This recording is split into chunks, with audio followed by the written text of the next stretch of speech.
Hello, and welcome to my next presentation on Charles R. Darwin, and happy belated birthday to Dr. Darwin. So who was Darwin? Well, his full name was Charles Robert Darwin, and he was born and raised in the United Kingdom.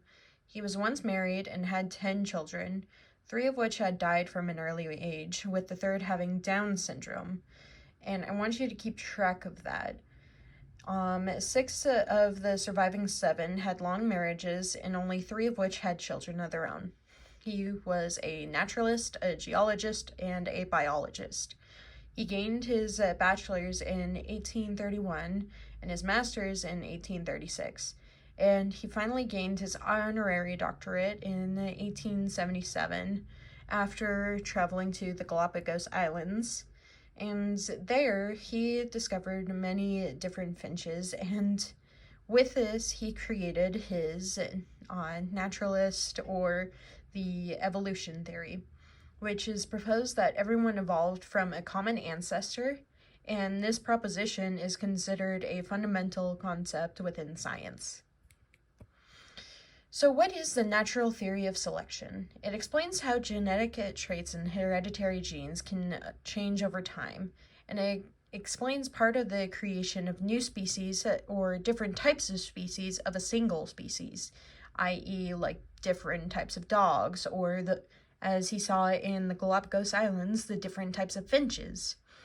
Now, in order for natural selection to occur, there has to be 5 conditions of the natural selection, which is the variation of different types of genes, and which genes are inheritable, and the selection of those genes involving time and the adaptation of them to evolve and change, or in some cases, mutate and evolve into other different types of genes.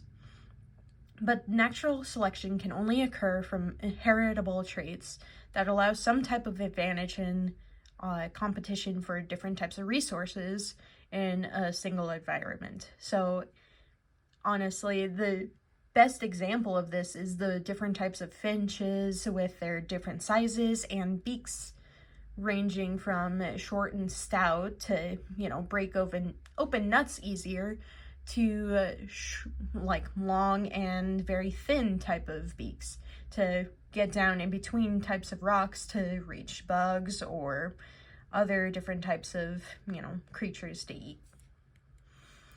Some famous quotes of his are, "It is not the most intelligent of the species that survives. It is not the strongest that survives. But the species that survives is the one that is best to adapt and adjust to changing environment, which it finds itself in." Meaning, you don't have to be very smart, you don't have to be very strong, you just have to adapt and be willing to thrive within the environment you're surviving in. And another quote from him is, "A man who dares to waste an hour of time has not discovered the value of life."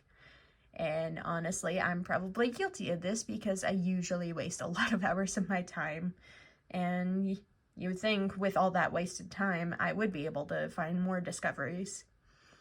And the love for all living creatures is the most noble attribute of man, which means we being charitable is what makes us most noble and honorable. Some fun facts about Charles Darwin is that he created a pro and con list about whether or not to marry, and unfortunately he married his first cousin, Emma Wedgwood, which today probably would have been under the con list entirely, because that type of stuff is kind of frowned upon now. And surprisingly, he didn't coin the phrase survival of the fittest.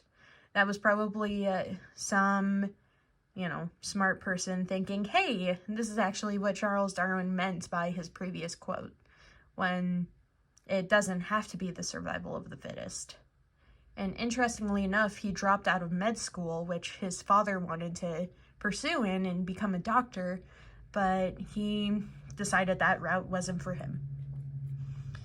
That's all I have for today, and thank you for watching.